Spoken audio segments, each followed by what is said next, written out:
Hi నమస్తే welcome to our channel. Pawan Kalyan కన్నా బర్రెలకే చాలా బెటర్ అనే వాక్యం ఇప్పుడు మళ్ళీ సోషల్ మీడియాలో వైరల్ అవుతుంది. జగన్మోహన్ రెడ్డి ఆంధ్రప్రదేశ్ ముఖ్యమంత్రి ఈ వ్యాఖ్య చేసినట్టుగా సోషల్ మీడియాలో వైరల్ అవుతుంది. మరి మనకు తెలుసు, తెలంగాణ ఎన్నికల్లో కొల్లాపూర్ నియోజకవర్గం నుంచి బర్రెలక్క అలియాస్ కర్ణి శిరీష స్వతంత్ర అభ్యర్థిగా పోటీ చేయడం, నిరుద్యోగుల సమస్యను లేవనెత్తిన విధానం మనందరికీ తెలిసింది. తెలంగాణలో ఆమె ఒక సోషల్ మీడియాలో చేసిన వీడియో వైరల్ అవ్వడం, ఆమెకు చదువుకున్న ఉద్యోగం రాలేదన్న, ఆ తర్వాత చాలామంది దాన్ని విమర్శించారు. ఎందుకంటే ఒక్కొక్కరికి అదే ఉద్యోగం ఒకరికి ఇద్దరు ముగ్గురు, అదే ఒక్క వ్యక్తికి ఒక్క ఆమెకి 2-3 ఉద్యోగాలు వచ్చిన కథనాలు కూడా మన పేపర్లో చదివాం.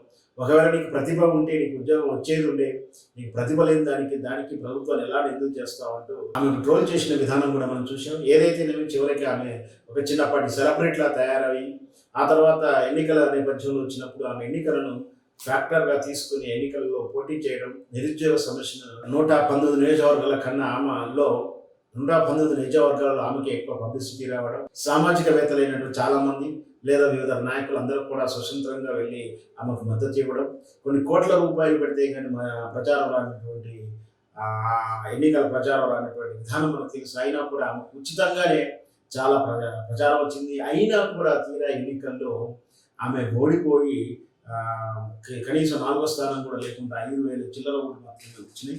అయితే ఆ రోజు కూడా ఇదే చర్చ జరిగింది. పవన్ కళ్యాణ్ జనసేన పార్టీ కన్నా బర్రెలకే నయం ఉన్నట్టు అని కూడా మొన్న దాకా 2 రోజులు చర్చ జరిగింది. ఆ తర్వాత తిరిగి మళ్ళీ ఈ రోజు నిన్నటి ఆంధ్రప్రదేశ్ ముఖ్యమంత్రి జగన్మోహన్ రెడ్డి వాక్యతోటి మళ్ళీ తెర మీదకి వచ్చింది.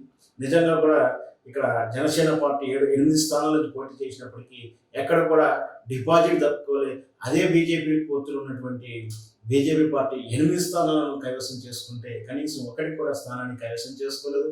అయినా కూడా జనసేన పోటీ చేసినటువంటి ఎక్కువ నియోజకవర్గాలు అన్నీ కూడా సీమాంధ్ర సెటిలర్స్ ఓటుగా ఉన్నటువంటి ఖమ్మం జిల్లాలు, కొన్ని కత్తుల్లాపూర్ లాంటి నియోజకవర్గాల్లో ఏరుకోరి మరీ పోటీ చేసినట్టు అయినప్పటికీ జనసేనకు కనీసం డిపాజిట్ దక్కలేదు.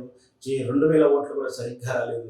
అందుకే బహుశా పవన్ కళ్యాణ్ని విమర్శిస్తున్నారు. నిజంగా కూడా పవన్ కళ్యాణ్ మీటింగ్ పెడితే లక్షలాది మంది వస్తారు, ఎందుకు ఓటేసేవారు మాత్రం ఎవరున్నారు? అది తెలంగాణ అయినా సరే, ఆంధ్రప్రదేశ్ అయినా సరే, గత 10 సంవత్సరాలు అయినా కూడా పార్టీ పెట్టి ఈరోజు కూడా ఒక చిన్న స్థాయి లీడర్ కూడా రిప్రజెంటేటివ్గా ప్రజాప్రతినిధిగా ఎన్నుకోకపోవడం ఆ పార్టీ బహుశా అదృష్టం అని కూడా చెప్పవచ్చు. ఏదైనా సరికి పవన్ కళ్యాణ్ వ్యక్తిత్వం మంచిది, రాజకీయ రావాలనేటువంటి ధ్యేయం మంచిది. మరి ఎందుకో ప్రజలకు కనెక్ట్ అవ్వట్లేదు. ఆయన పాకిస్తాన్ పేరు ఉండడమేనా, లేకపోతే ఆయన చేసినటువంటి ఉపన్యాసంలో ఆవేశం ఉంటుంది కానీ నిర్ణయాలలో ఆలోచన తత్వం ఉండదని, దాంతోపాటు స్థిరత్వం ఉండదని విమర్శలు, వ్యక్తిగత జీవితంలో వైవాహిక జీవితంలో ఒడిదొడుకులను కూడా రాజకీయంతో పోల్చి విమర్శించడం, ఏదైతేనేమి మొత్తం మీద పవన్ కళ్యాణ్ ఒక ఫెయిల్యూర్ రాజకీయవేత్తలా ఉంటాడా భవిష్యత్తులో కూడా, లేదా మెచ్యూరిటీగా తాను ఏమన్నా మార్పు చేసుకుంటాడా అనేది చూద్దాం.